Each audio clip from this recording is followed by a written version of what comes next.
Next week's forum will be in row 610. So just putting that out there. All right, without further ado, let me introduce our alum. Katherine Klimitas is a New Orleans-based artist and designer who sold her first watercolor at the age of 10. As a daughter of veterinarians, Katherine expresses her family's lifelong love of animals through her meticulous, lifelike paintings. She earned a BA from Loyola University in 2011, and today, at age 34, runs her multifaceted business, Cat Art and Designs from home. When clients learn that Katherine has brittle bone disease, they're captivated by her unique perspective. She and her parents stopped counting her broken bones at 500 at the age of 10. She's 2 feet 7 inches tall, gets around on an electric wheelchair, and creates all of her art, jewelry, and commercial graphic design while lying on her side. To learn more about Katherine, pick up a copy of her book, Looking Up, on her website or Amazon or here today. Without further ado, please welcome Katherine.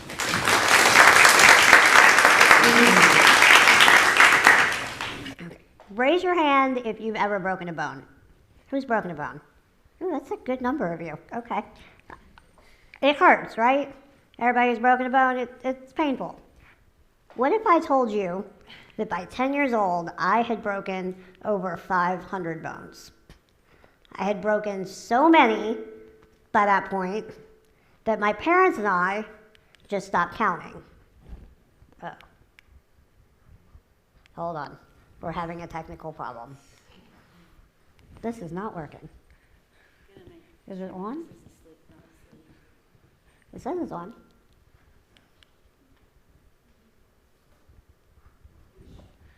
One second. We tried this and it worked. It worked just fine. I'm gonna, but this is me, I did that. So. Okay, there we go. Okay. You got it? Okay, there we go. Sorry about that.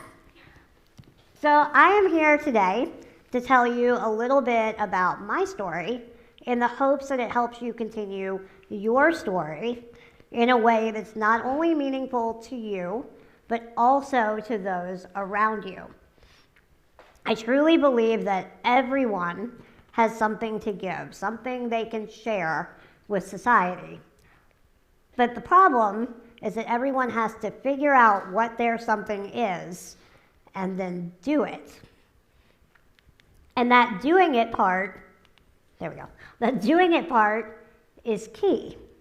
So think about those you look up to. Maybe it's a family member, maybe it's a teacher, maybe it's a celebrity, someone who had an impact on you along the way. Why do you look up to that person? You look up to that person because they did something that impacted your life. You can be the smartest person in the world or the most talented artist or graphic designer on the planet, but unless you do something with that brain and that talent, it really doesn't matter. My name is Katherine Klimitas, as Danielle said, and I am an artist and graphic designer. I have a genetic bone disease called osteogenesis imperfecta, also called OI for short, and it basically causes my bones to grow abnormally and to break easily. I am obviously 2'7" in height, and I get around with the assistance of this electric wheelchair and my aid. Although OI does affect my entire life, literally every aspect of it, and I did have to grow up a little bit differently, my parents made sure that I got to take part in as many normal kid activities as possible. I went to a mainstream grade school and high school and college here at Loyola, and I participated in as many regular kid activities with my friends as I could. I graduated from here in 2011, summa cum laude, and I had a BA in graphic design. And today I run my own design business from my house. So discovering my something. Who had one of these when they were growing up? Of course, right? We all had this.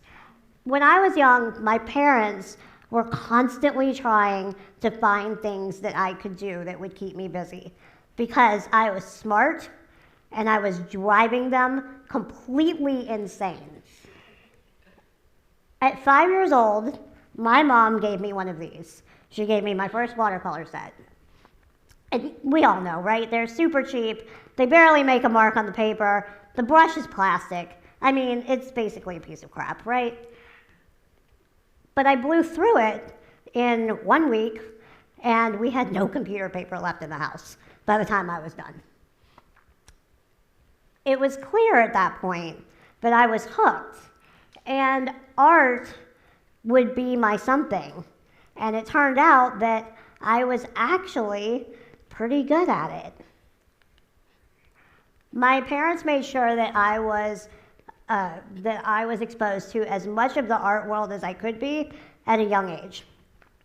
I had art in school, of course, but then I also had private art lessons and summer art camps. We all did summer art camps, right? Right, okay. I got to gain experience in all types of media: acrylic, watercolor, printmaking. I even got to do some glass blowing one summer, which was super fun, but really, really hot. But watercolor became my true love. Oh, there we go, okay. Growing up with two parents who were veterinarians, it is no surprise that my favorite subject matter was, and still is, animals of all kinds. I sold my first painting, which was of a bunch of dogs, when I was 10, and pretty soon after that, I started painting my parents' clientele while I was bored at their office. So I would just sit in the waiting room, and while people were waiting to see my parents, I would paint their dogs. And slowly but surely, people actually started paying me for it. And so I was 12 years old making 20 or 40 bucks for a painting that I did in 20 or 30 minutes, and that was pretty awesome. My friends were not doing that. But along my art journey, I had a few amazing mentors, and they helped me develop my skills and my process and my style. I found that it's easier for me to paint while I'm lying on my side because A, it's easier on my back. I don't have to sit up and hold myself straight. And B, I can rest my arm on my side while I paint, and it lets me paint for longer periods of time. The problem with that is that the world looks really different when you're laying on your side than when you're sitting straight up. Has anybody tried to draw while they're laying on their side? Have you picked it up after and been like, oh God, what happened? Yeah, try it, because what looks straight when you're laying down is not going to look straight when you pick it back up. I had a mentor when I was, a teenager, named Robin, who taught at Delgado, and she taught me private art classes.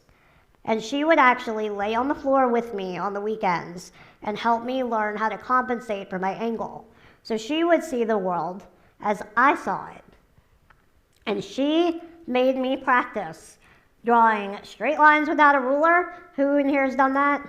Everybody here has done that. Circles without a compass.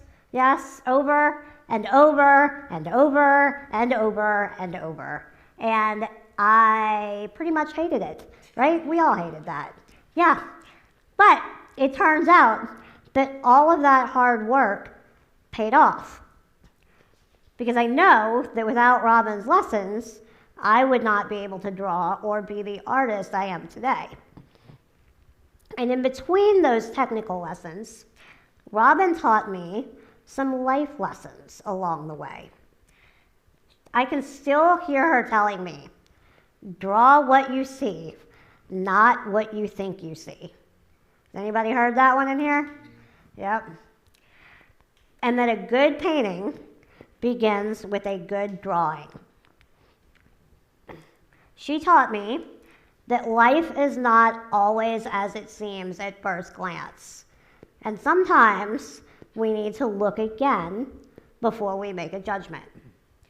She also taught me that, and I'm sure everybody in here has learned this, you have to do the grunt work. if you want to be successful in anything. So while my friends were off perfecting their sports moves, I was in my studio drawing circle after circle and line after line, and I learned that art isn't always fun, but nothing really worth doing in life is always fun, is it? I worked hard, and it paid off. Although art started as a hobby for me, literally just something to keep me busy, it soon turned into a passion and eventually a source of income. Art gave me something to share with society that made other people happy, but it also gave me a way of earning a living, even though I had some pretty significant physical challenges. I found that while there are a lot of jobs I can't do, I can create art, and I can do graphic design, and I can earn just as much or more money than my able-bodied friends do. In this way, art gave me a sense of independence and a sense of hope in life that I never had before. My grandparents started hosting art and jewelry parties for me when I was about 15 in where they live in New Iberia, Louisiana, which is a very small town about 2 hours from here. And later, I built my business model around that. We call them cat art parties, where I bring all of my art into somebody's home or into like a place of business or a church or somewhere like that, and we have a party. So instead of just, have anybody been to like a Avon party? That's really old, but LuLaRoe or Tupperware parties or anything like that? Okay, I know, I'm sorry. I don't do these things very often for anybody else but myself. But basically it's the same thing. So the host will get a portion of the proceeds I make, and usually they take it in merchandise. And then I get to meet a bunch of people, and it's really fun. We have a great time. And so even though art is not something I would necessarily say I do for fun anymore, it's opened up more opportunities for me than I could have ever imagined as that 5-year-old with that super cheap watercolor set. As I approached the end of high school, I had to really start thinking about what my next steps were going to be, because I knew I was going to become a professional artist, I just didn't know exactly how. Leaving home for college was physically not an option. As much as I really wanted to try to go to an art school, it just wasn't an option. So I toured UNO, Tulane, and Loyola. And as luck would have it, the day I toured UNO, the skies just opened up, and it poured, and it flooded, and I couldn't get around the campus. And having an electric wheelchair in a rainstorm on a campus where it floods is not a good situation. So, as much as I liked it, and as much as it would have been the easier financial decision for my family, that was out. The next up was Tulane.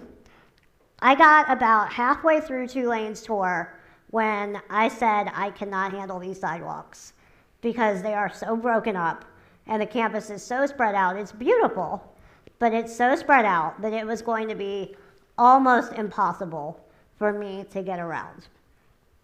I looked at my dad. I remember looking at my dad halfway through and saying, there is no way I'm doing this every day for the rest of my next 4 years. There's no way. And at that point, we turned around and went home. And although some of the sidewalks at Loyola are not the best, I will vouch for that. Although I gotta say, today they've done a lot in the last 10 years. It's definitely better. It was obvious how much more manageable this campus would be, like, immediately. The school was also willing to work with me as far as putting my classes in places where I didn't have to walk across campus very much, and that was very helpful. And at the time, none of you are probably going to remember this except Callie probably, and Daniela and everybody who was here before. The art building was less to be desired, okay? It needed some serious TLC, maybe a bulldozer at that point.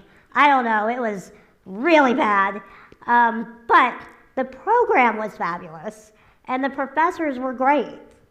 And I started classes here as a fine arts major in 2007.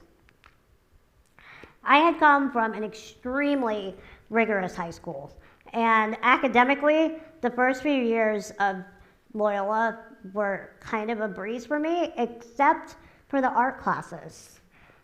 Although I had taken all these art classes privately, professors were now asking me to think in ways that I had never had to think before. They were asking me to create like on demand, and that was really, really hard. There we go. For example, I remember in Fundamentals 2, which does that even exist anymore? No. Okay, well, there was a class called, there was Fundamentals 1 and Fundamentals 2, and you learned about all the basics of art, like composition and value and all those things. Anyway, I remember in Fundamentals 2, we were given a huge piece of styrofoam. Did you make a light switch, Callie? Yeah, okay, I remember that. Anyway, we were given this huge piece of styrofoam, and we were told to create something that showed juxtaposition. And we had to use 95% of the styrofoam, and we had to stack it and glue it and carve it and create something that showed juxtaposition. That was like, I think that was our only guidelines. Yeah. And so I created this fish that was not only a juxtaposition of color, because it used warm and cool colors, but it was also basically a fish out of water, right? So I did it in a few ways. And this is still in my bathroom today, and I probably could have sold it 8 times over, because I've had so many people say, oh, how much is that? I'm like, that's a school project. That's not for sale. But the funniest thing about this project was that I killed my dad's turkey carving knife while creating it, and I had to buy him a new one. That was kind of sad. But as I moved through my first year, and I realized how much art I would have to physically produce to be a fine artist, I knew like this would never work, because there are a lot of days where I can't get up and paint, where I have pain levels where I can't do that. And as a fine artist, that just can't happen. At least not until I come up with something as good as the Blue Dog and I get famous like George Rodri did, but I'm still working on that. That has not happened yet. So at the beginning of my sophomore year, I decided to switch my major from fine art to design. And what was great was all the prereqs were the same at that time for both majors, and so I wasn't behind at all, which was fabulous. I figured that most graphic design was done on a computer, so even on the days where I couldn't move a whole lot, I would probably still be able to work for the most part, at least some. What's funny is, I thought when I started in graphic design that I wanted to go into web design. And then Daniela assigned us our first Dreamweaver project. And I had to make a rollover work. And I said, nope, never again. This will get contracted out. And it is. I still contract out web to this day. I just knew that HTML was not a language I was ever going to speak. And so I wrote that off pretty quickly. But I did learn that I really liked print design. And I liked that all of those things I learned, painting, composition, and value, and layering, all of those things could be applied to print design. Recognize a few of those? Yeah. I liked the idea of creating something tangible, something useful. I liked the idea of creating brand strategies, a way to represent a business visually. And I liked the idea of playing with type and making type into images. I thought that was really fun. And I turned out to be pretty good with the pen tool after this horrible project that Daniela made us do. And so tracing and drawing with Illustrator, I was actually okay. All of that said, it's no wonder that I chose to create books for both my junior and senior final design projects, which we can pass some of these around if you guys want to. I'm going to talk about the flamingo one first. My junior project was called Flamingo, like, G-A-U-X, because we're fancy like that down here. And it was basically just a lot of fun. My friend had given me 2 lawn flamingos when there was like some lawn flamingo craze that came out, and anyway, she wanted me to decorate them as her 2 favorite Saints players at the time, which was Drew Brees and I don't remember who the other one was, but anyway, she gave them to me eventually. And I was like, what am I going to do with these? I'm not even really that into football. Like, what am I going to do with these flamingos? Well, I don't remember what the prompt was for this project, but somehow, from the prompt, I decided I was going to take these 2 flamingos all over New Orleans and do a day in their life, do a timeline book of a day in their life. And basically, they went everywhere. They got beignets, they got their fortunes read, they went to St. Louis Cathedral, they went to a bar, they got up in the morning, they brushed their teeth, like everything. They went to bed. Oh, they went and fed the ducks. That was hilarious because the ducks were terrified of these flamingos. It was hysterical. We had a really hard time getting those pictures. But anyway, so I put these 2 books together.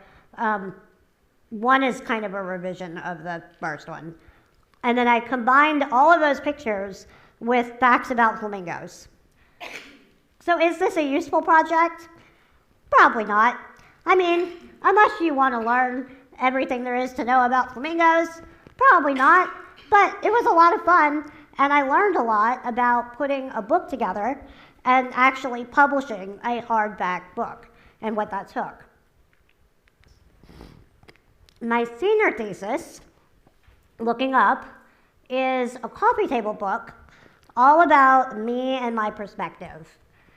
So at the beginning of, and I'm not sure if it works the same way now, but at the beginning of our senior year, Daniela told us, and Tom told us, that we would have to do a project throughout the next 2 semesters that would be in a show at the end of the year that we would have to put together as a class.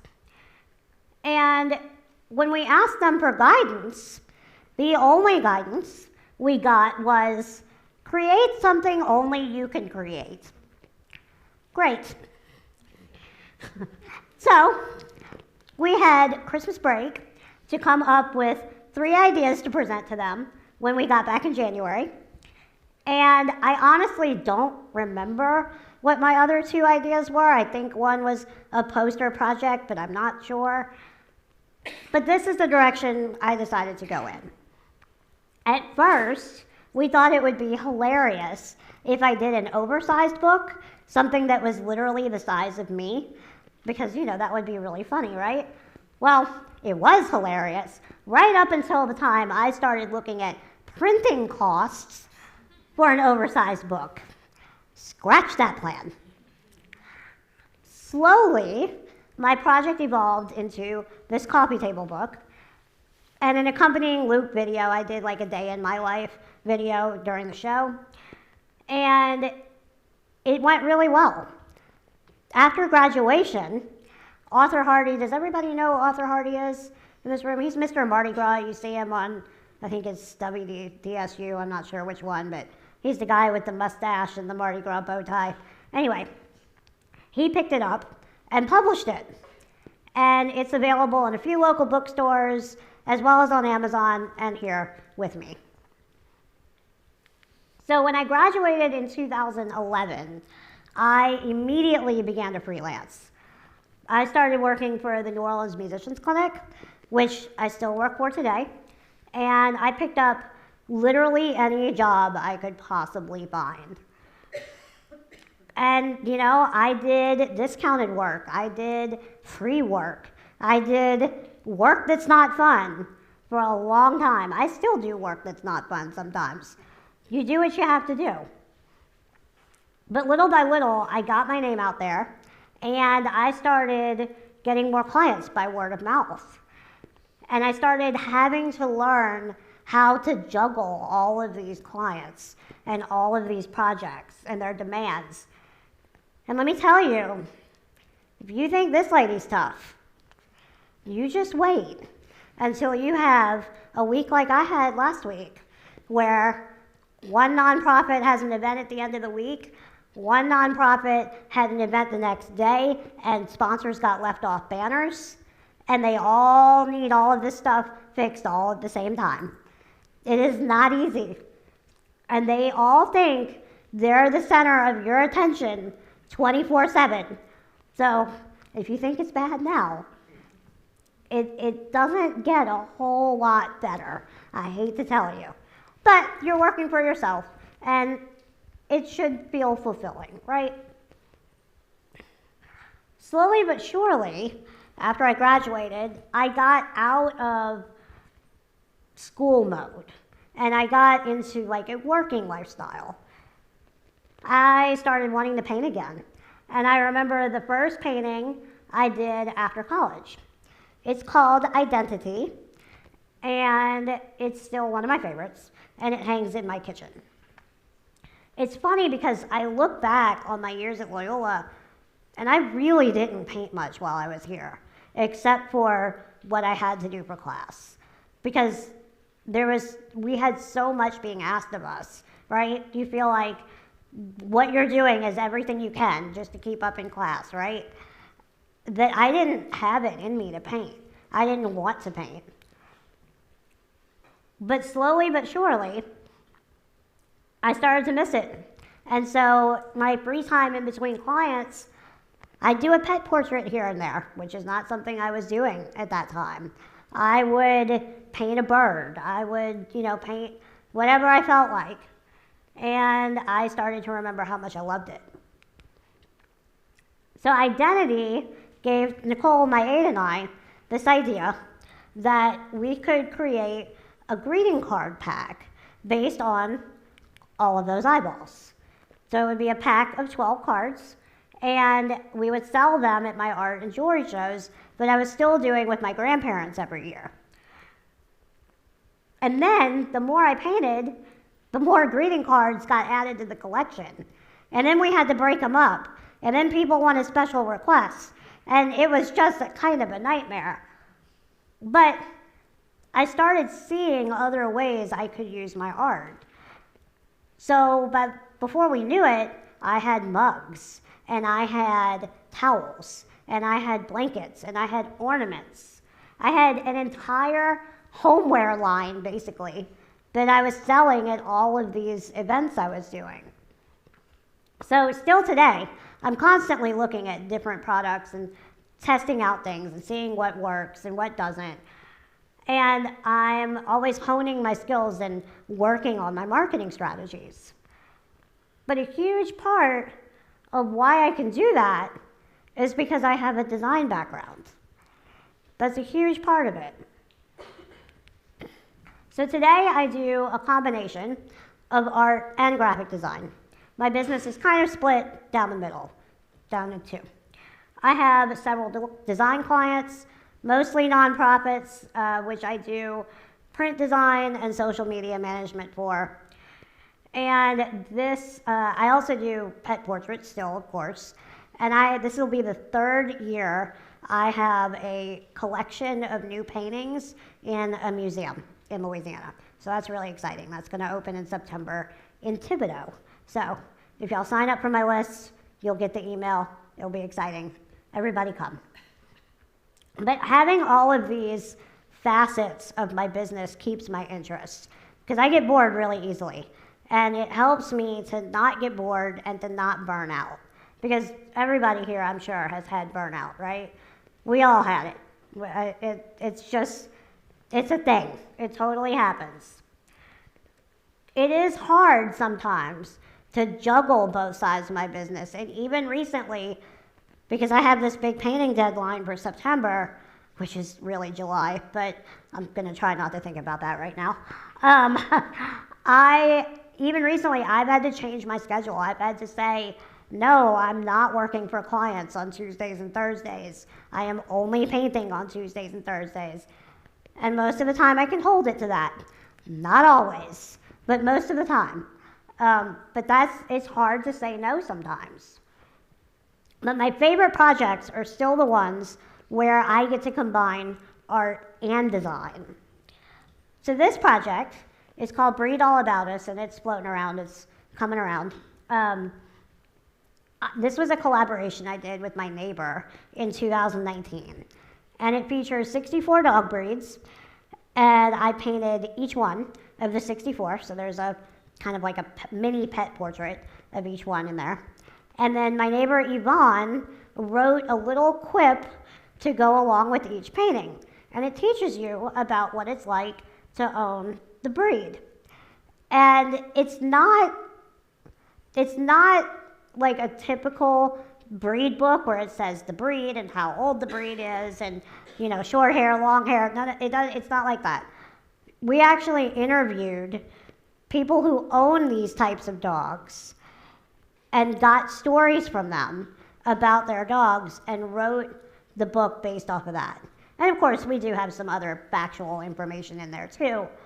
But, you know, it's funnier when the story about the St. Bernard is about how the lady came home and the dog had eaten her couch, right? I mean, that definitely keeps your attention a little more than, you know, it's from whatever country and, you know, factual stuff. I actually published this book. I self-published it in 2019. Unfortunately, right before the pandemic struck. And we were doing really well. We had book signings. We were doing book signings at all the Barnes and Nobles and all the small bookshops. And then we were doing stuff at pet stores, and it was going really, really well. And then everything kind of shut down. And so it kind of picked back up now. But I always wonder like how well this book would have done had that not happened. Because it was really fun to put together, and you know, it would have been nice if it had done a little bit better, but that's okay. I still love it.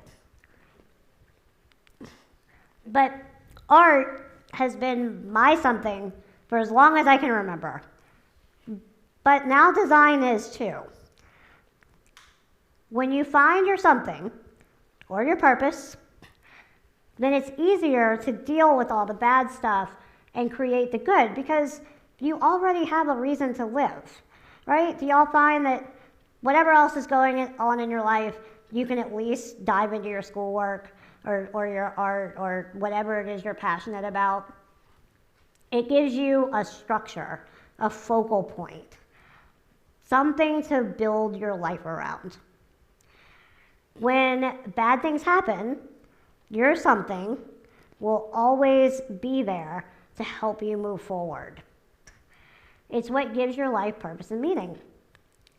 And everyone has something. Everyone has something to contribute to society. But the trick is finding it. What's that one thing that makes you tick? Is it painting? Is it graphic design? Is it sculpture? Is it creating something? Are you happiest when you're sharing your talent with others? Then you're probably in the right place. I found that perseverance plus passion equals success and satisfaction. Finding my something in art not only gave me a career, but it gave my life purpose and meaning. I know how hard this program is, but it's worth it. When Daniela is telling you to draw a 2-inch by 2-inch square 3,000 times by tomorrow at 8 a.m., or when you're fighting with After Effects, or you're pulling an all-nighter to meet a ridiculous deadline, or you're selling an organ to pay for your latest print project at Kinko's, because we've all done it. I promise it's all worth it in the end. You're learning a skill here, but you're also learning a lot of life lessons that you don't even realize you're learning right now. And with a little bit of luck and a lot of hard work, maybe art and design can be your something too. And maybe you'll be up here sharing it with all of us in a few years. Thank you very much.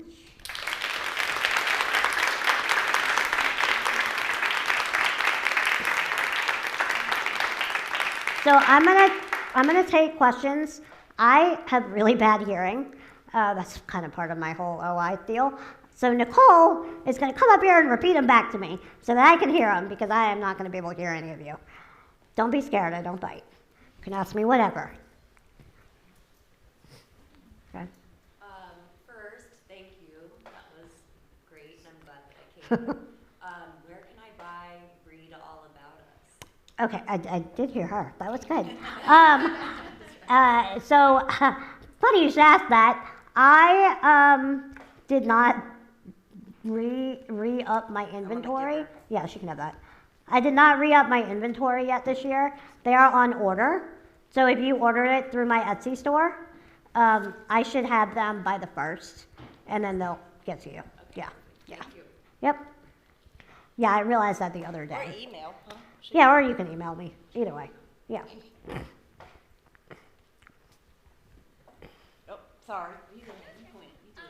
You said you don't do art, like you don't consider art something you do for fun anymore. I find that kind of happens the more I'm designing and painting for a deadline, the more I like don't want to do art. How do you manage to like balance that and still find joy in it and not like throw to hate something? I haven't got that. Okay, so you say art isn't really fun anymore, it's work. How do you balance it to make it, because she just feels like she doesn't want to do it anymore because... Oh, I've been there. I know what that feels like. So, okay, I said art isn't fun anymore. It is when it's what I want to be painting. And unfortunately, you guys are in a position right now where you don't get to do that. And I know, it can be really frustrating. I do pet portraits, and those feel like work every single time. Because the thing with a pet portrait is, it has to look like that dog, right? Or that cat, or that bird, or that horse, whatever it is. And so it's stressful, right? Because we have pets, right? People here have pets. They're our babies, right? So like if you're commissioning a pet portrait, you want it to look like your dog, right? So there's a lot more pressure with those. Now I'm also doing a series right now of all Louisiana wildlife, and that's for my show in September, and it's going really well, and I'm getting to choose what I paint for that show. So it's stressful in that I have a deadline, but it's not as stressful in that I'm at least getting to choose what I want to paint, and I get to pick what photos inspire me and what I get to use and how I want the show to come together. And change it up between... Yeah, and like that's the nice... feathers. So I just did a show, I should have put these up here, but I just did a show of fish, of all tropical fish, and it was 35 paintings. I don't want to paint another fish right now, okay? Like, that was a lot of fish, and as fun as they were, that was a lot of fish. But what's nice about Louisiana animals is there's all kinds of Louisiana animals. Yeah. I mean, I can go everything from a cockroach to a bobcat to a raccoon to a redfish to, an egret, which is great. Because the year before that, it was birds, so... Right, so I didn't want to paint another bird again for a long time, But so yeah, if you can get to a point where you can switch it up like that and you can balance, that really, really helps. But like I said, it's going to be a little bit before you get to that point. But you'll get there. You'll get there eventually. So you mentioned, like right out of school, you kind of started doing some freelance work, and that was your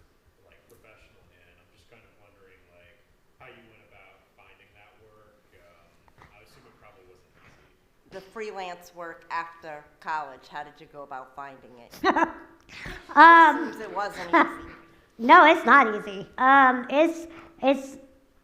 It's talking to people. I mean, first it's talking to people. So some of the freelance work I found was actually from our design show, actually from our senior show. I know a lot of people got jobs from our senior show, so that was really good. If you get one job, it's easier to get more. That's what I found. And if you work really hard for one client and you make yourself kind of invaluable to them, they will recommend you over and over and over. And so it takes time. I mean, I did not get to a point where I felt like I was making any kind of money for at least 4 or 5 years. I mean, it was a while. It doesn't happen overnight. But I'm actually at a point now where I can refuse clients, which is kind of nice. And that was probably within the last 2 or 3 years I got to that point. So it takes time, but word of mouth. I did some of those websites, those freelance websites where you go on, but it's so hard, especially now with AI, because I feel like everybody wants something for really, really, really, really, really cheap or nothing, and it's not. Those websites never worked well for me. I got one client off of those websites that I kept for a long time, out of maybe 30. So yeah. So you also may want to just explain the 2 projects you sent around. Like The projects? raindrop Yeah, sure. So the swatch book, which is that green thing going around, which I've already given Daniela a hard time about today. Yeah, so that project, which apparently none of you are lucky enough to do anymore, we had to find items and take a 2x2 square and trace the pattern, and then by hand, and draw it by hand, and then we had to scan those and then trace that with the pen tool in Illustrator. And there's like 200 of these squares or something in this stupid book, right? Yeah, I mean, it was torture. It was torture. But I was really good at the pen tool by the end of it. That is one way to learn.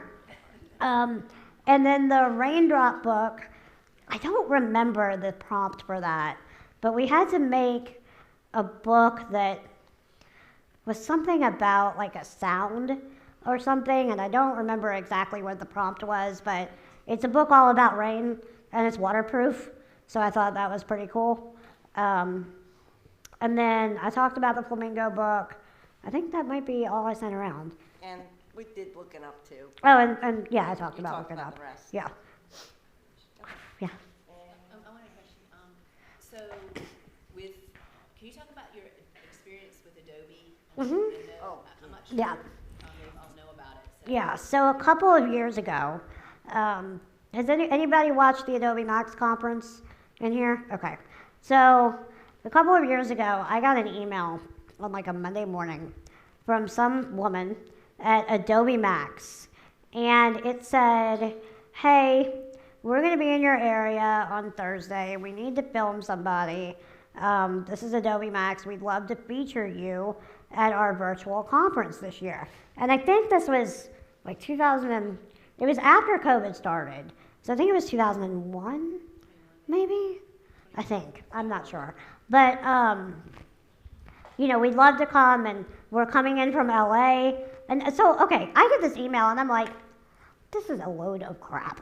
There is no way. There is no way. Like, why would they choose me? Like, first, and how would they even find me? Like, this is Adobe, right? It was not spam. It was totally true. Apparently, Adobe Max that year, they were featuring, like, to deal with the pandemic, they were featuring all of these artists from all over the world in all different media. So they had dance and design and painting and sculpture and all kinds of stuff. And so in between each workshop, they would run these 10-minute features on different artists. And I ended up being one of them. And they paid you to come into your home or your studio or whatever, wherever you were, and film you. And they told me it's only going to be about 6 hours. Yeah. Okay. So they got to my house at 10:30 in the morning, and they left at like 9:15 that night. And we filmed all day. It was 2 huge cameras, like 2 professional huge cameras, huge lights. They moved all of our furniture. Like it was crazy. And I couldn't believe I lucked into it. I asked them where they found me, and they said Google. So I guess my SEO is working. I mean, I don't know.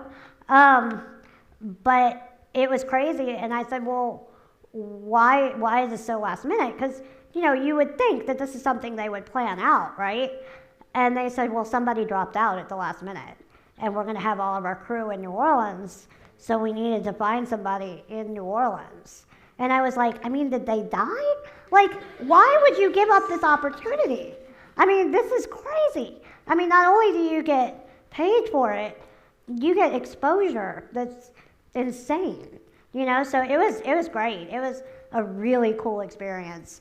My Instagram following went way up after that. That was very exciting. But yeah, it was crazy. Ask Nicole. It was a very long day. But they brought in catering. Walking up and down the driveway. Oh yeah, because everything you do, you have to do it like 15 times for the camera, and then they'd take the camera and do all this stuff in your face to get the lighting effects, and it was nuts. Feeding the dogs. I'm like, yeah, it was crazy. Can you still see it? Can you Google it? Say again. What? Can you still Google it and see Yeah, it? I think so. Well, it's on my YouTube, so you can go to my YouTube and see it. Because I think maybe they took it down after a year, but I ripped it off, so it's okay. And they paid you well. Yes. Like I didn't even ask, because I remember when they approached me, I was like, okay, well, how much do I have to pay for this? Because I'm thinking, man, this is great exposure. Maybe I should go ahead and do it, but what if they want, a lot of money? I don't have, especially with COVID going on, I'm not making any money right now. So how am I going to pay for this? They're like, oh, no, the fee for us, we pay you this much. And I'm like, oh, they're like, is that okay? I'm like, yeah, that'll work. I'm good with that. The other thing you can mention is your experience with Rod Stewart. Oh yeah, I didn't talk about Rod Stewart, did I? Do you want to pull that up on my website or not? Sure. Okay.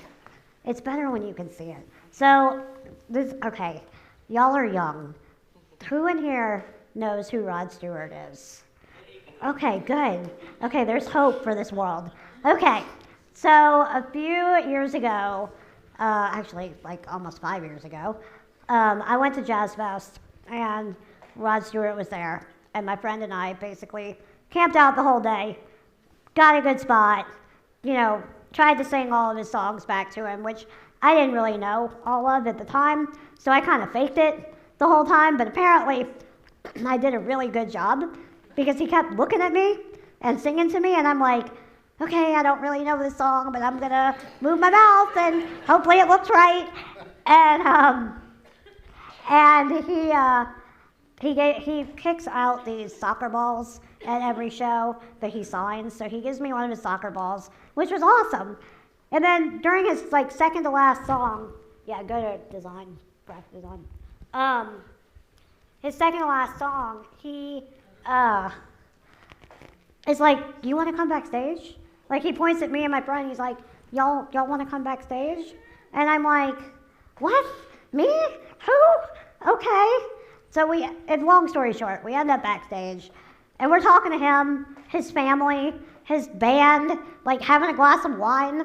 It was crazy.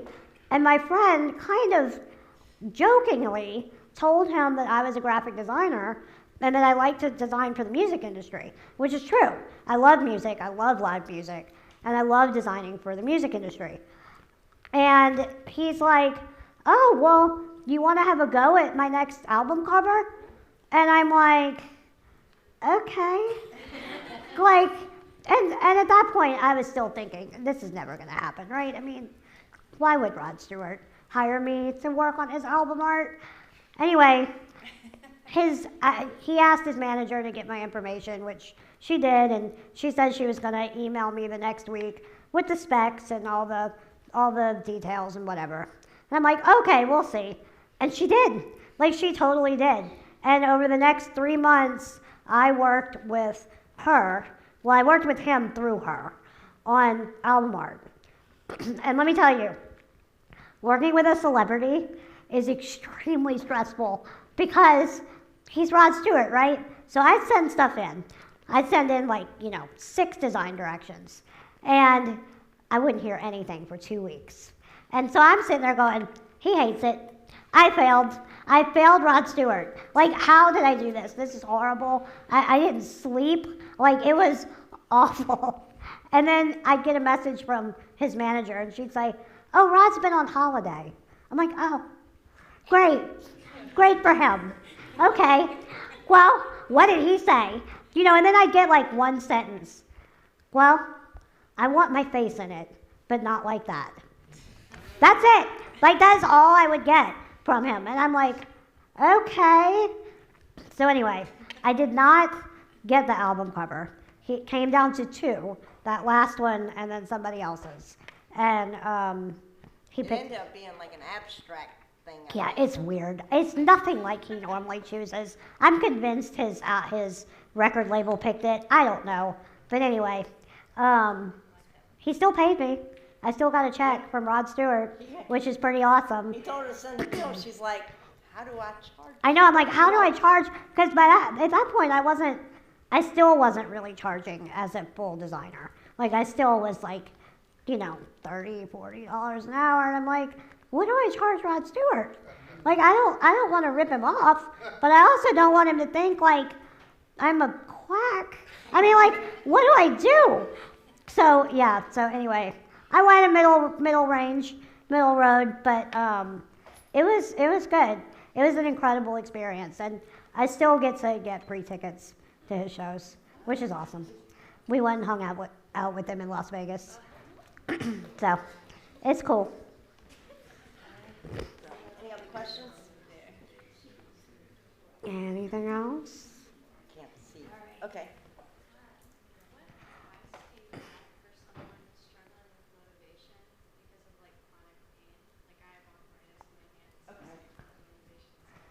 What do you advise with somebody suffering, she has arthritis, so chronic pain for motivation, to motivate you? I was going to say, are we talking medications or motivation?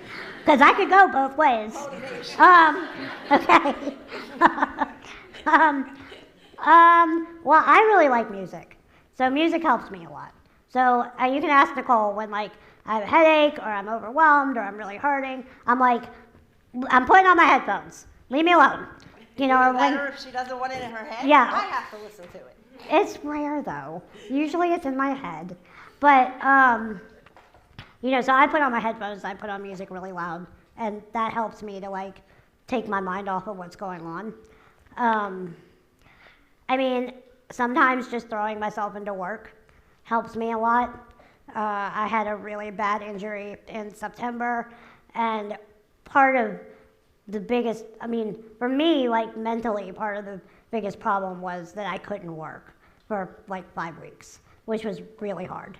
Financially, it was not great either, but, just mentally, I'm used to constantly working, so on something, whether it's painting or design or whatever.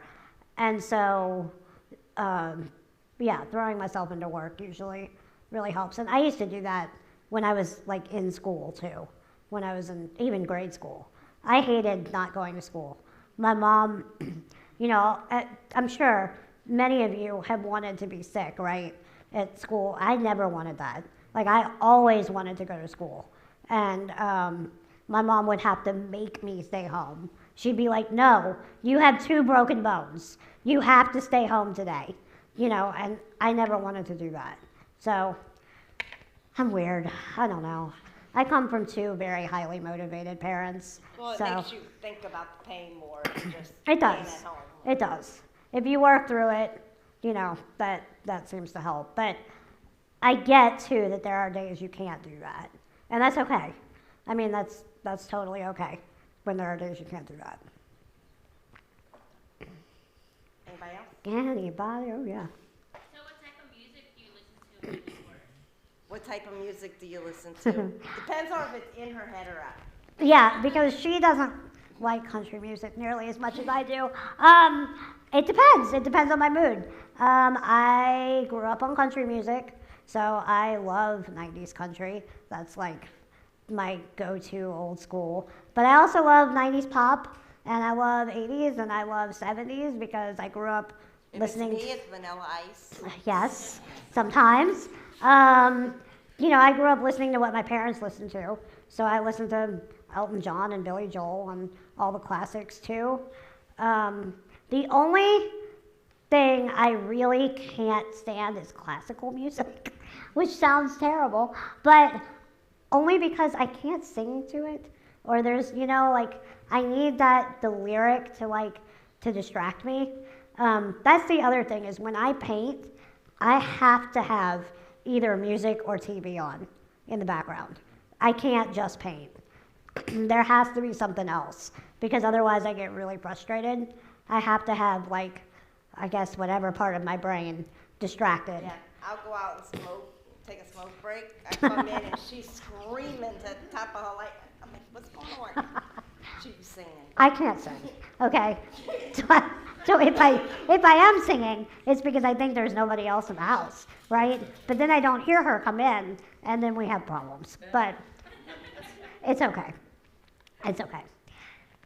So with the photography that you used in your school projects, do you still use photography in your design and work? Photography, you used it for your schoolwork. Do you still use it for your web design? And I don't personally do it myself. I do know Lightroom. Like, I mean, I've learned it. I've, believe it or not, taken a class since I graduated to learn it because we didn't get taught Lightroom in school. But I mean, I could do it. I just don't. It's hard for me to hold a camera. So, you know, physically, that's not the best medium for me. But I use other people's photography to get inspired for my paintings. So there's a news anchor, John Snell, I don't know if any of you know him, but he does incredible bird and Louisiana wildlife photography, like beautiful pictures. And I've asked him if I can use his photos. So a lot of what I'm doing right now is based off of his photos. And then, you know, I go on and find stock photos and things that I'm not going to get in trouble for later for copyright. But so yeah, in that way I use it. And of course I use it, you know, to promote my items, to promote my homeware stuff. You know, I have like a little background at home where I put the mug or whatever and take a picture and post it on Etsy or wherever it is I'm posting it. But that's not really photography. I mean, that's just me taking a picture to sell something, you know. So yeah, not in the formal way. Anybody else? Thank you. No? did you? No? Let's give it another Okay. Yay? Okay. All right, can we take a selfie together? Do you want a selfie or do you want me to take it? Both. Wait, come on this side. It's easier for me to lean this way. Yeah, there we go. Bye. Oh, gotta send it to Nancy.